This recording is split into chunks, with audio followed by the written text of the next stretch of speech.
Hey, welcome to Project Recovery, a podcast about addiction. More importantly, it's about recovery. My name is Casey Scott, and I'm an alcoholic. But my good friend Matt, he's not. I haven't heard you say that like that on the show. That's funny. Why'd you say that? Well, I don't know. Sometimes things just pop in my head. Are you comfortable saying that? You know what? I really am. I'm 100% comfortable saying I'm an alcoholic. And maybe you're not because I talk a lot, but you might be shocked of how many times I tell people that I'm an alcoholic a day. Really? Yeah, and it just comes out so effortlessly, and I'm not embarrassed by it or anything. Like if I'm at a golf tournament and people come up and go, "Hey, do you guys want some shots?" I go, "I can't. I'm an alcoholic." And every once in a while, someone will be like, "Huh?" And I go, "No, I'm serious." You know, and then I say something like, "Because if I start drinking now, things are going to get ugly." Right. And but yeah, I don't have a problem telling people that I'm an alcoholic. But you're going to beat everybody on the back nine if they've been doing shots in the beginning. Still, there are some people who can drink and play better golf. Yeah, that's true. And that was the lie that I told myself for so many years, that I needed that 4-beer buzz to control my swing thoughts and just kind of get out there and relax. But the reality was I could never keep that 4-beer buzz. No. And so my golf game just went to crap. Right now, I'm not trying to be boastful, but my handicap's an 8. Wow. And that's it's impressive. never been below 10 in my whole entire life. And I've been golfing with my father since I was 12. Yeah. And so I really enjoy golfing, and I enjoy golfing sober, and I enjoy life sober. You can really enjoy it. Yeah. I hang out with some heathens. I know. And you know, and they like to drink, and we've talked about it before. And I usually leave the party around 11 when people start getting cross-eyed and talking to your shoulder. Yeah. But I like the conversations that come up to it, and I was joking, and I was there with all my buddies, and we were on like the 7th tee or something like that, and I was just curious. I go, "Hey guys, how many times has my name been thrown in your face when you've come home from golf drunk from your wives?" you know, like, "Hey, Casey seems to be able to do it. Yeah. Why can't you guys?" Yeah. You know, and a couple of them said, "Oh no, we've heard it before." I'm sure they have. Yeah, you know. Yeah. But I don't know. I'm. Let me jump in with a question. Can I jump in a question while you're stammering? Yeah. I want to know what you would have thought of somebody 10 years ago, 20 years ago. You're out golfing. Somebody says to you, "Who wants shots?" And they said, "No, I'm an alcoholic." Like, what would your reaction have been? I'm ashamed to answer. No, I'm curious I would have done everything I could to see if I could break that guy. to see if you get him to drink. Yep. Yeah. Why do you think? Because I didn't want proof out there that you didn't need alcohol to have a good time. Yeah, it's a little threatening, huh, to have somebody there who.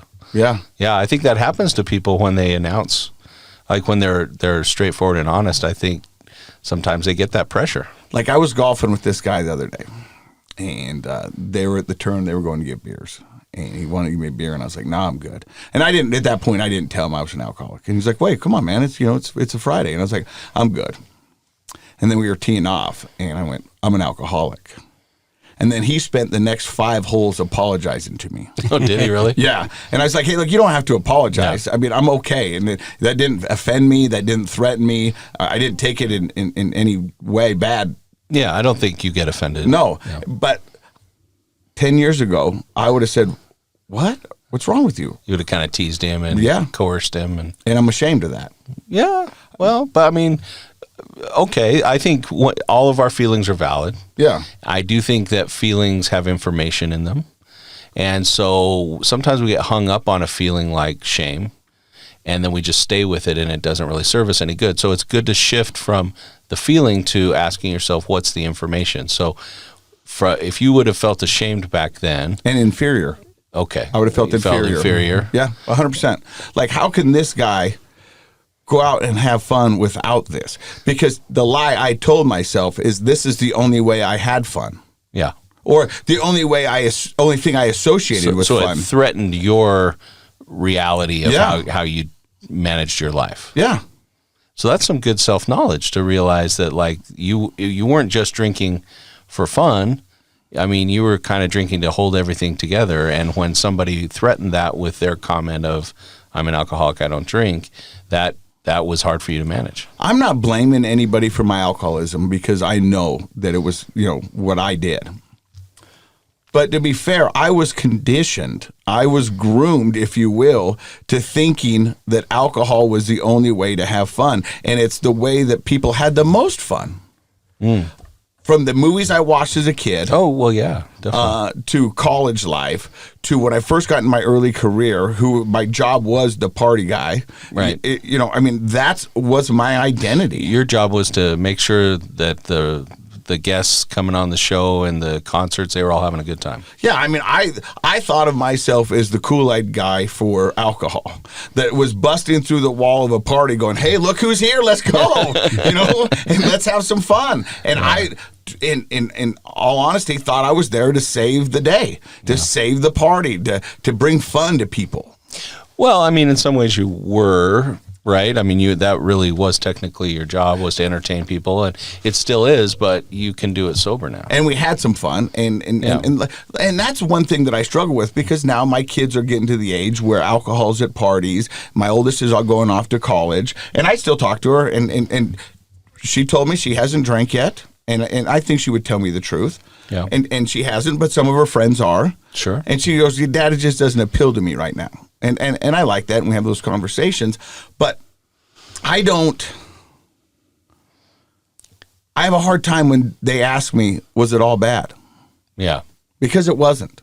Well, I think to be credible, you have to be honest, and you have to say, I had some there's really a reason good times. why people look like they're having fun, because the first few drinks you loosen up, and it does that little buzz and it feels good, but then even if you're not an alcoholic, it goes south pretty quick if you keep drinking. Yeah, if you overshoot your window, you overindulge, or you're hungover the next day. There's a lot of downfalls. And the problem is teenagers and young adults already are terrible at making decisions. Impulse control is horrible. Yes, it really is. And a lot of that has to do with the last part of your brain to develop, your frontal lobes, is the part where we have impulse control.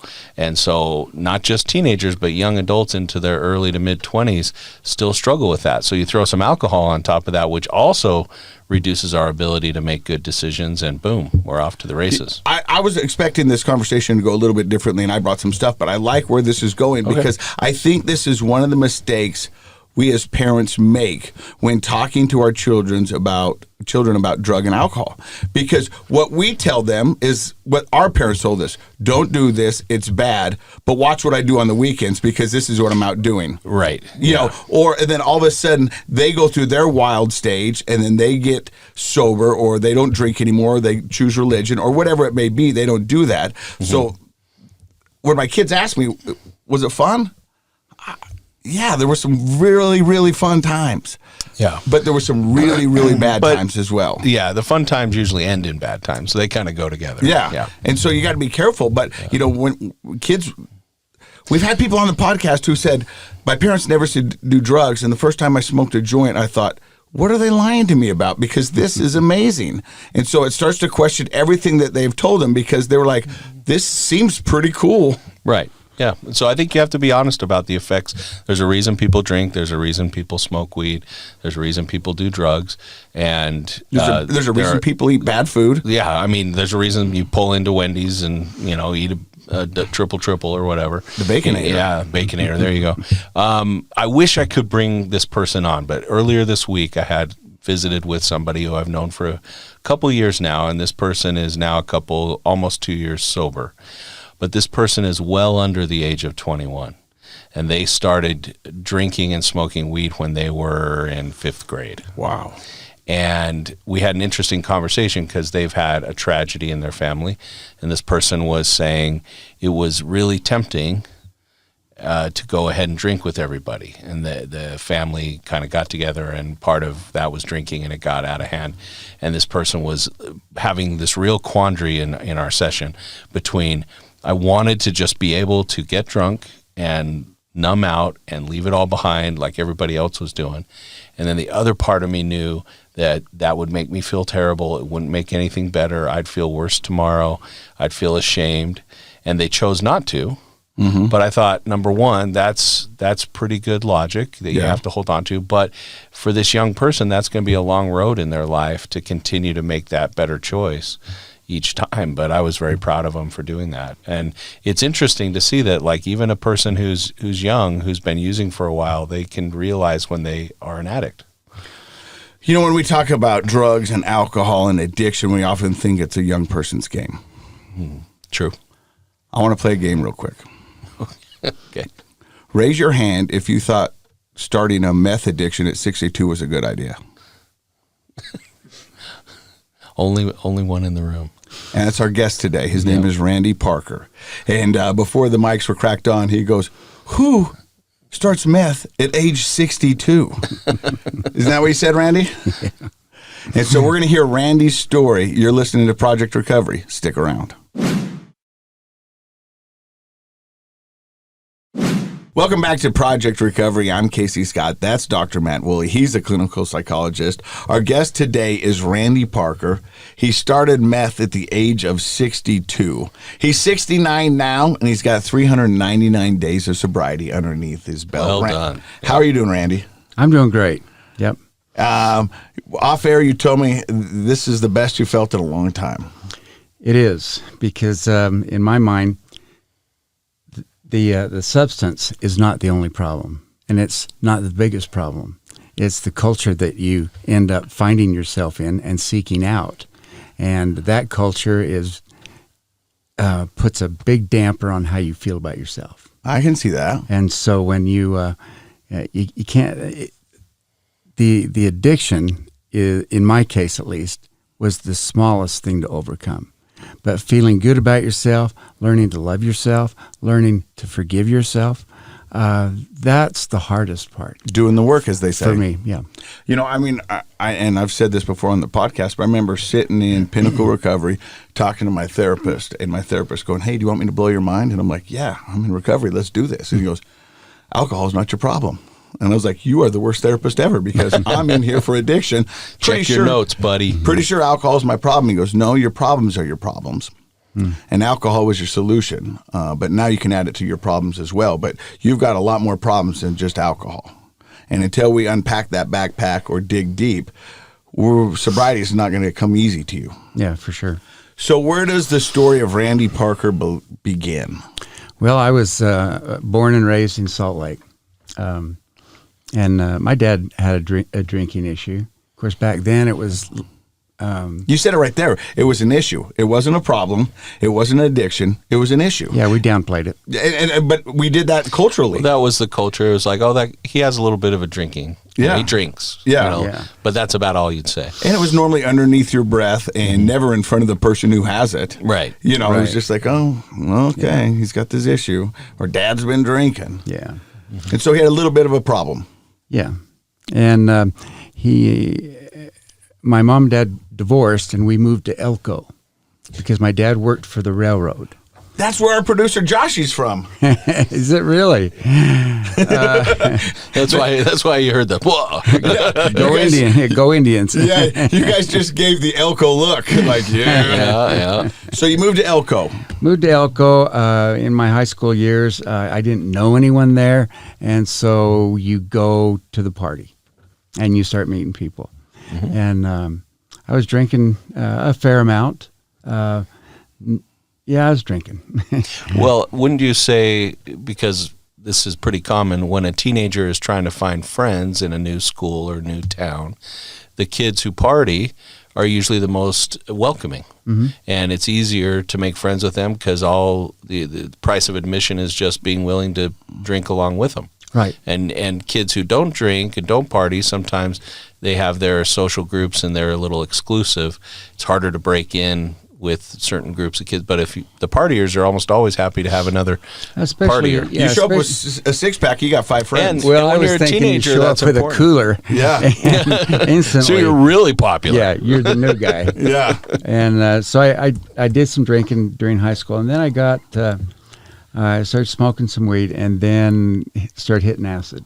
Now that was back. Wait, that escalated pretty quick. It did. I mean, do you remember the age you first tried alcohol? Was it at home with your parents? Or, Yeah. But, I was probably 8, 10. Yeah, having like a sip that. off Dad's beer. Exactly. And- And having 2 when he wasn't looking. Yeah. And then all of a sudden, you knew that the way into the social circle in the high school, and so you started drinking. And what was your experience with it? I drink till I threw up and pass out. So hopefully binge drinking, Yeah. right? That's what most teenagers do. Yeah. And we'd go out fishing and get drunk. That's what we did. Then you said you kind of moved over into marijuana. Yep. Started doing that, and then was introduced to acid. And that was acid in the 70s. So that was the OG stuff. Yes. Yeah. And I joined the military right out of high school, and my supply chain immediately Dried up? Yeah, dried up. Exactly. Not a lot of acid to be found in the military. No, not much. There is some. I was going to say, I bet there's some. Yeah, there is. And so after Let me ask you this. Why the military? Is that something you always wanted to do? Is it just your only option, or seemed like the best option? It was all of those. In Elko, there was there was a little tiny college, but you really weren't going to go any place with that. And I'm not being judgmental at all. It's just the way it was. And all of my brothers had been to college and all that stuff, so I had a bar to hit. And but I didn't have any financing, and all I wanted to do was party. And my dad said, Randy, I think he was just tired of me hanging around. He says, Randy, have you ever thought about going to the military? I says, no, I haven't. So the next day, I called the recruiters. They were in Salt Lake. The next week, I was on a Greyhound bus coming to Salt Lake to do my AFAB testing and all that kind of stuff. And then a month later, I was on another bus coming to Salt Lake, get on the airplane to go to boot camp. Really? Yeah. That was pretty quick.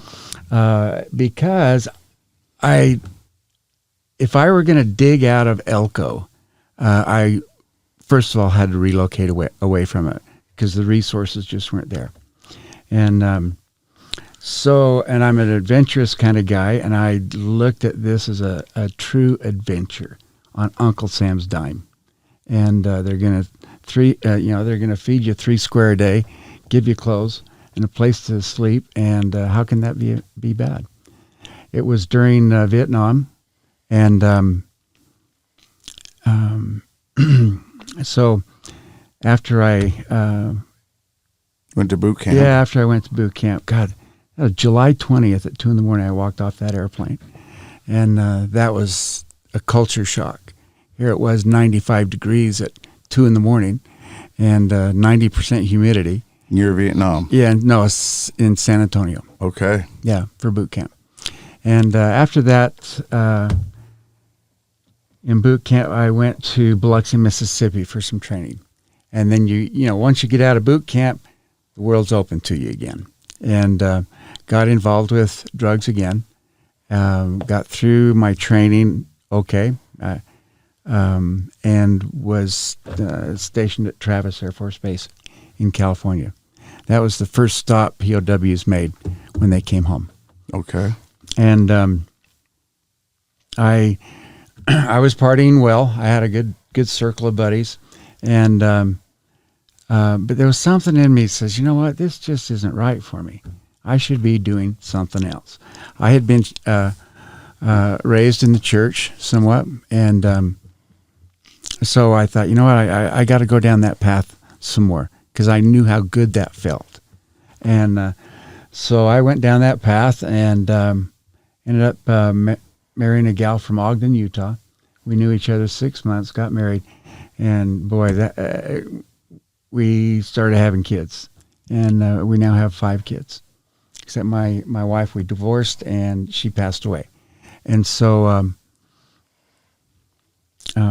we had the 5 kids, but then I started trying to live 2 lives. And that was a train wreck waiting to happen. When you say living 2 lives, one with the church and one with the partying? Yep, exactly. And had you left the military at that point? No. No. Okay. I was still in it. That lifestyle was very foreign to my wife. She didn't know anything. She had a brother that was an alcoholic, but no one talked about that. So that was my path those were my paths, say, for about 20 years. And to try to keep that under wrap for that long and still maintain some self-worth is difficult to do because my whole identity came from external validation. God, Randy's a good guy, Yeah, but you don't know the real Randy, and you're not about to. And is that your internal dialogue? You're thinking, yeah. People give you a compliment, and you're thinking, yeah, but if you really knew the real me, you wouldn't like me so much. So were you on church on Sundays and partying through the rest of the week? Pretty much. And so the people at church were saying Randy's a great guy, done these wonderful things, but they didn't know what Randy was doing on a Thursday night. Did not. And what you thought you were doing on a Thursday night was bad. Exactly. So what do? Your self-worth tanks. And to cover that up, you do some more. And you get into that cycle of not wanting to feel things, not wanting to know what your emotions feel like. Escape, numb, run. Yep, exactly. And at any point, did your wife, rest her soul, did she say anything about your drinking and your partying ways, or did you keep it hid from her as well? No, she knew. She wasn't happy about it. But our lives were really, really busy. We owned a business in Ogden, and it just consumed our time. And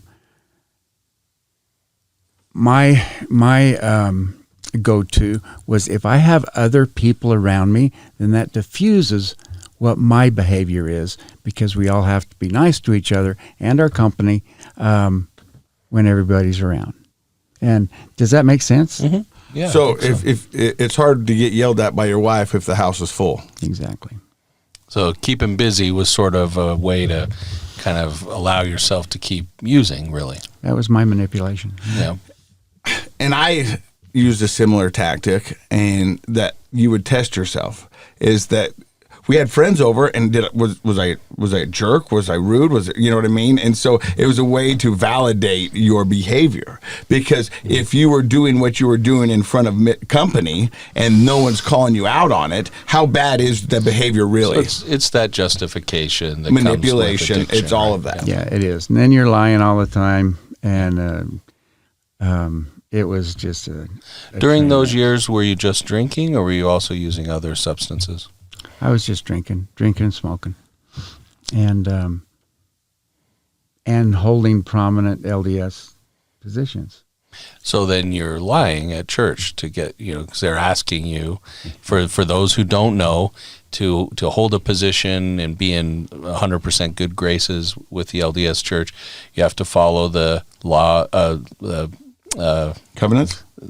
Word of wisdom? Word of wisdom. There, I was trying to say law of chastity. I don't know. I got sex on my head, but I guess. But law, the word of wisdom, and that means you can't drink, can't smoke, all those things. Right. So the reason I bring that up isn't to call you out, because I know that's you're calling yourself that's why out. I'm here. But I'm trying to sort of emphasize your point of destroying your self-worth. When we lie, and if we lie on a regular basis about something, then we start to think of ourselves as a liar. And being a liar is not anything good in our society, right? So there are all these places in life where you're slowly chipping away at your self-esteem and your self-worth. And over time, that really does drag a person down. And like you said, the worse you feel, it's sort of that, well, might as well drink to feel a little better. So it's a hole. It's a spiral downward, right? Yeah. You keep that going for a while. 20 years, you said. Yeah. And then we divorced. Did you divorce because of your behavior? Yeah. Mm-hmm. That's exactly, well, for the most part. There's always other stuff that feeds into it, because you can't just have an addiction. I mean, you suck everything into it. Yeah. I was very, very fortunate to have never been pulled over, never got a DUI, never got arrested. My record was spotless. And which is pretty amazing if you're drinking every day for 20 years. Mm-hmm. Yeah, not too many people get that lucky. And then after we divorced, then the party really got heavy. Mm-hmm. And I had cancer. I was treated with radiation, and it did its damage. And it did a lot of damage. And so I had a lot of bad pain. And so to treat that, they give you bottles of pills. This was how long ago? 10, 12 years ago. 10, 12 years ago, and we've talked about it on the podcast before. It was a different world back then when It really was. with opioids. Yeah, I would say from, mid to late 90s to the first decade and a half of the 2000s, we were really in an opioid crisis. It started to turn around, thankfully, in the last, but just 5 or 6 years, really. So they were giving you all the things. Oh, everything. Yeah. Norco, Tylenol 3s, fentanyl, OxyContin, morphine, the whole spice rack. And did that ever seem to alleviate you from the pain? No, it didn't do anything for the pain So why'd you keep taking them? because I had them, because I was an addict at that point. And Do you remember when all of a sudden you realized that it wasn't helping with the pain, but you still, because you just said you were an addict, but did you ever have that conversation with yourself? It's like, these aren't doing anything, but I can't stop them. yeah, well, I didn't want to stop them either. Were you getting a euphoric feeling from them? No. Were you drinking as much? No, I wasn't drinking as much. I cut that way back when I started on the opioids. And after a year of opioids, I thought, this isn't the way I want to live the last years of my life. And You're already thinking about the last years of your life. exactly. But Is that how bad it was? Yeah, it was, because I had lived the lie for so many years that my self-worth is in the sewer. And so how do you get out of that when you've brought so much shame onto yourself, and traumatic shame from your childhood gets stacked in there? So you usually start contemplating taking your life. depression and hopelessness, right? Exactly. Yeah. And so it was on a Friday night. I thought, you know what? I got enough morphine to light this whole town up. I can take it, end it, pain's over, or I can flush it and see what happens. So I chose the latter, and had the worst weekend of my life. And then So you were dope sick. You were coming off it, yeah. Yeah. I went to the doctor the next week. Gosh, she chewed my butt out. She says, Randy, you could have killed yourself. Yeah, I said- that's what I was thinking. I was thinking that's what I wanted to do. Yeah. But by flushing them and not tapering, then I You had no other options. I had my life back. But it was going to be a long, hard row to get it back. And so I went off the opioids. And, what do they always say? You give up one drug, you got to replace it with something else, right? Mm-hmm. And I was introduced to methamphetamine. 62. Walk me through this. I mean, you're a grandpa of 5 children, 5 grandkids. Yep. You're 62 years old. You've been in the Air Force. How does one get introduced to meth at 62? Usually it's a friend of a friend kind of thing. Had a neighbor, and I knew he was into drugs, and so I asked him, "Hey, do you know anything about this?" And he says, "Oh yeah, I do." And that's when the party started. So you quit the opioids. What was the motivation to go cold turkey? You kind of presented it as an alternative to suicide. Were you expecting to live a sober life? Like, were you thinking, okay, I'm going to choose between suicide and sobriety, or were you just wanting to get off the opioids? I don't think my thought process had that much clarity to it. I knew I felt like crap. And what I had been doing certainly wasn't helping. And it wasn't working. And so my back door led to my front door. And so I could get off of the opioids and see what's out there to help me get my life back, because I didn't have it. And you thought meth was going to work. Yeah, I thought meth was a good option. Yeah. Well, what was it about meth that you thought? I didn't know anything about meth. Yeah. And so Tell me about the first time you tried meth. First time I tried meth, I was awake for 3 days, and I had no idea what to expect. I had no idea of the effects of it, how long the effects would last, what the side effects were, the nutrition and hydrating and all that stuff. I had no idea what that was like. And so I just learned it on my own, and for the grace of a couple of guys there, helped me live through it. So you do meth, you're up for 3 days. How instantaneously does that addiction take hold? Instantly. Mine was. It was like, holy crap. And I started at my peak of meth. I'd stay up 7-8 days. Holy cow. And at my age, that's not a safe thing to do. No. And a diabetic. Well, I'm going to be honest with you. At any age, that's not a good thing. Yeah. to do. Yeah. True. But And you're also diabetic. right. And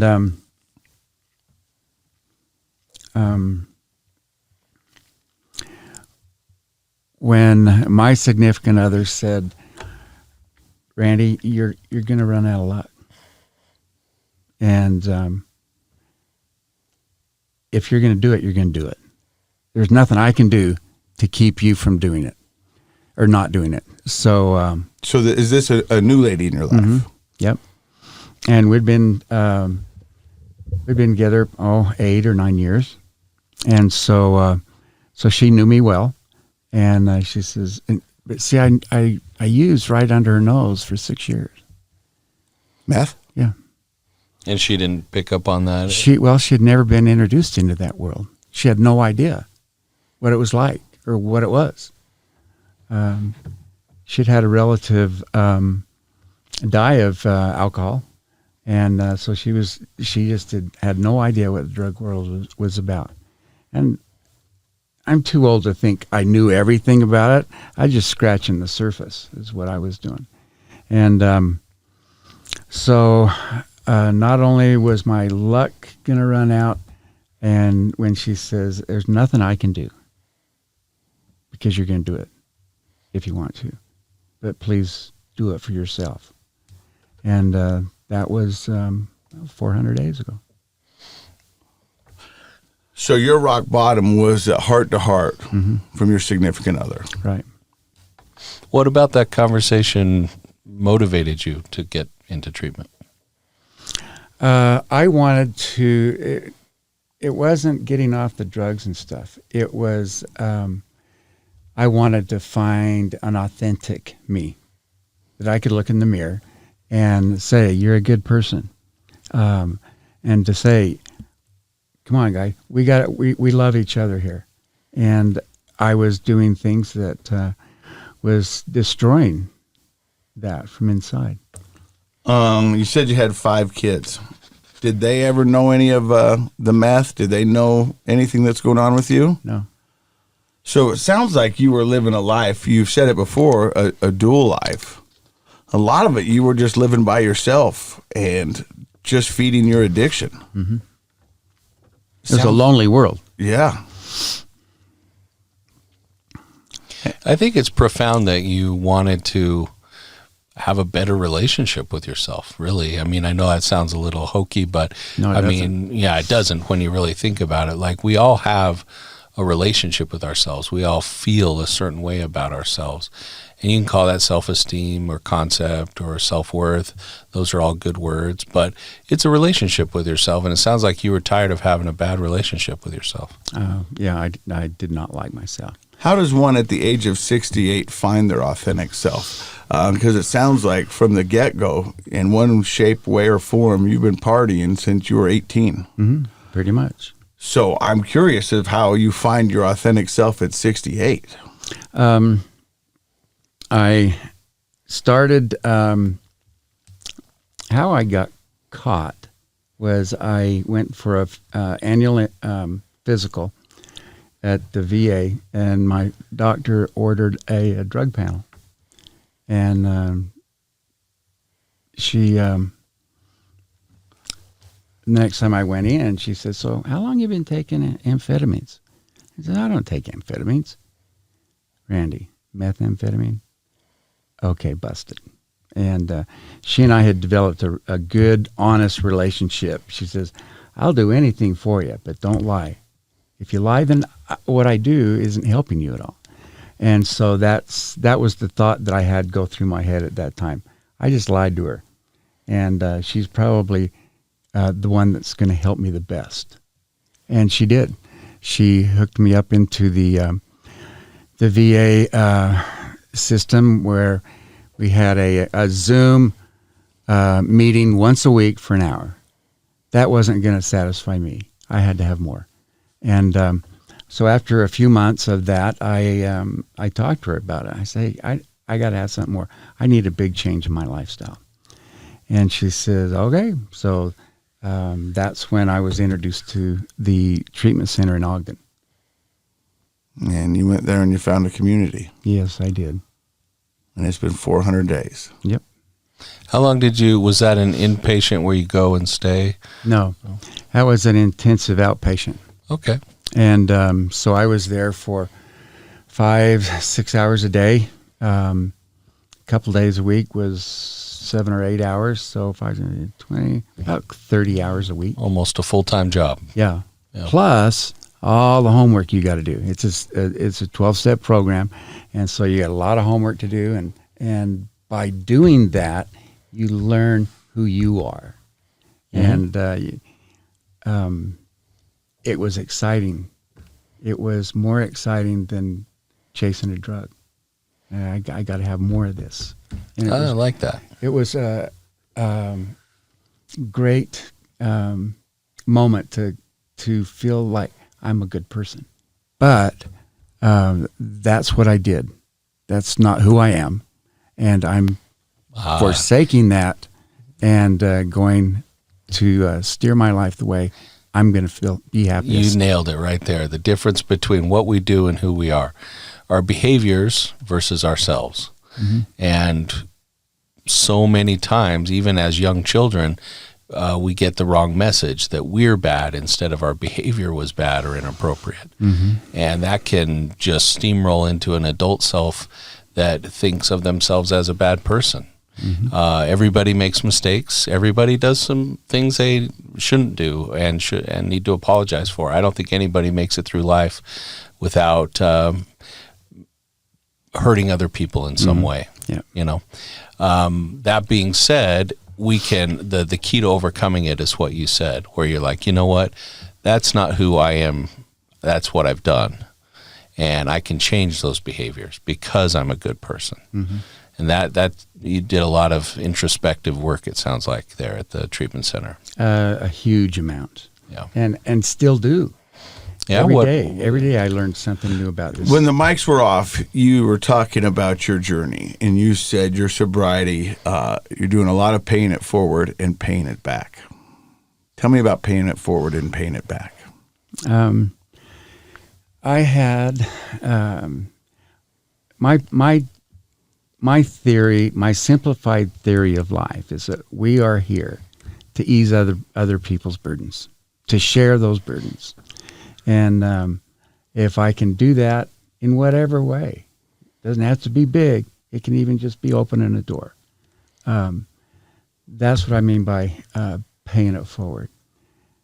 And paying it back is those things that I pushed so far away, especially my family.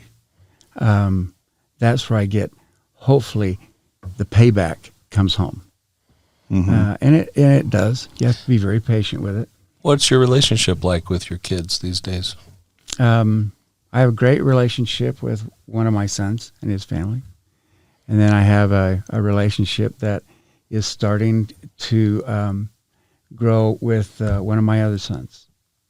Now I've got another son and a daughter that I don't have any communication with. Mm. It's not to say it won't happen, mm-hmm. but it's going to have to happen through time. And that's probably one of the things that when you're going through recovery, impatience isn't a virtue. I mean, impatience doesn't come easy to an addict because they want what they want and they want it now. Instant gratification. Yep. No matter if that's a drug or a liquid or a relationship. And so I've had to learn to step back. Recovery takes time for everybody. Mm-hmm. And all I can do is be my most authentic, good self. And if that is recognized, then we're in. But if they choose to be captivated or choose to be prisoner of just hate, I don't want to live in that life either. And if I can help them with that, hopefully. Randy, do me a favor here. Describe who you thought you were during your party years. If somebody was to describe Randy, what would they say? Which Randy? The guy that you thought you were. I was very generous. I would generous with my time and my resources, my home. We had our home opened up almost all the time someone was living with us, just to help somebody out. But what did you think about yourself? I didn't like myself. I did not like myself. Is that because I knew the other part? Because I want to read you what a mutual friend of ours said about you. This is from Lizzie Dankers. Randy Parker is a veteran. He's a great guy. He will bend over backwards to help people get sober. He goes to check on people who aren't answering, pays for their groceries, paid rent for a few people, gives rides for meetings. He's just a great guy. I agree to that now. Because now I know I can, and I can provide that. What if somebody had said something complimentary about you like that back in your days of use? Would it have been so easy to accept that as who you were? No, because I wasn't working on bettering myself. Mm-hmm. It was just shallow because it wasn't who I wanted to be. I mean, it's what I wanted to be, but I couldn't do it the way that everyone else wanted me to, I guess.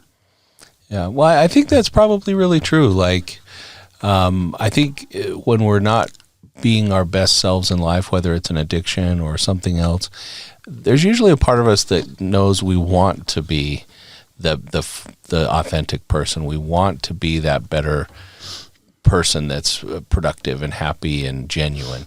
And, I think we have to listen to that at some point so we can try to work on becoming that person. Mm-hmm. But it can be really hard when you feel a huge dichotomy between who how people see you and how you see yourself. And that it's pretty impressive that now that I like the fact that this is probably the first conversation we've had where the person behind the microphone there is saying that self-improvement, like I know that's a theme of every recovery, mm-hmm. but I mean, it seems like that's the core center for you, was learning to love yourself, mm-hmm.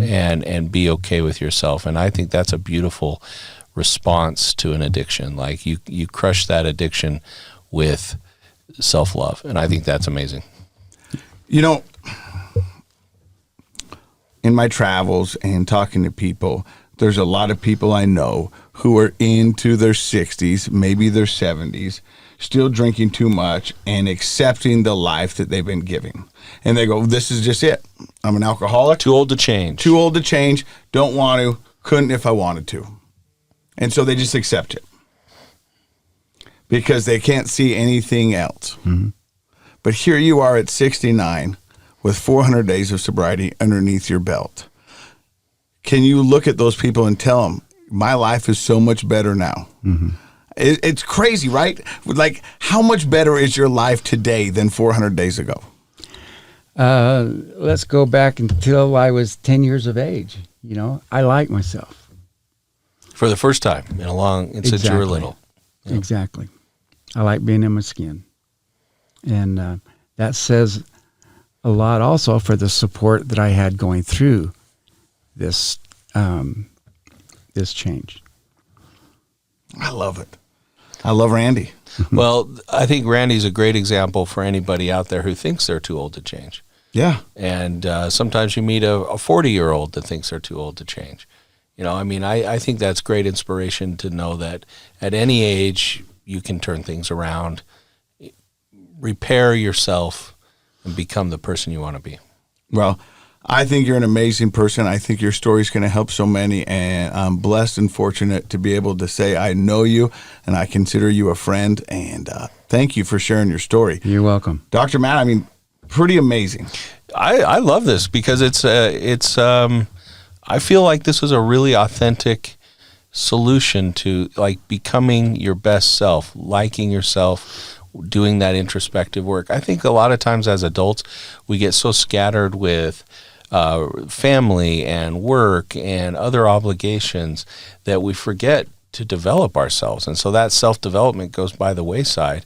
I think there are a lot of adults that struggle with how they feel about themselves. And I think, Randy, you're a great example of make that a priority. Even if you're not an addict, you might be really struggling with self-esteem and self-worth. Mm-hmm. And those are some of the core aspects of depression. And so when I talk with somebody who's depressed, they rarely feel really good about themselves.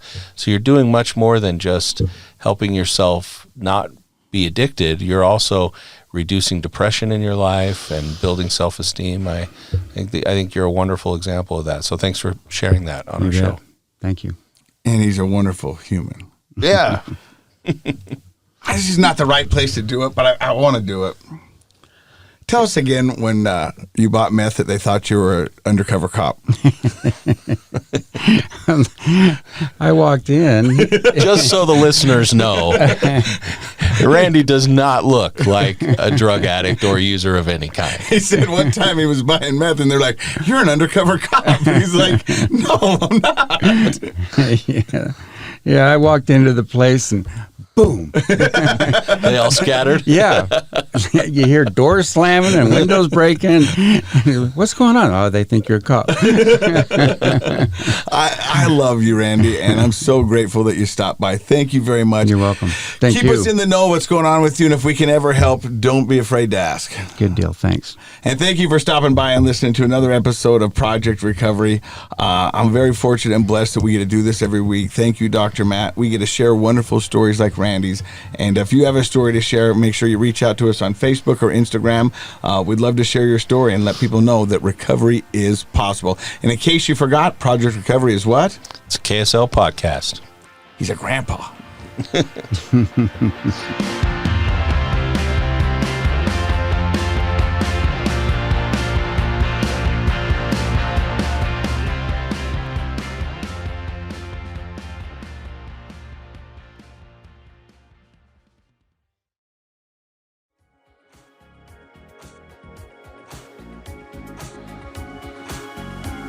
The contents of this program are for informational purposes only. The program is not intended to be a substitute for professional medical advice, diagnosis, or treatment. Always seek the advice of your physician, licensed therapist, or other qualified health provider with any questions you may have regarding a medical condition. Never disregard professional medical advice or delay in seeking it because of something you've heard on this program.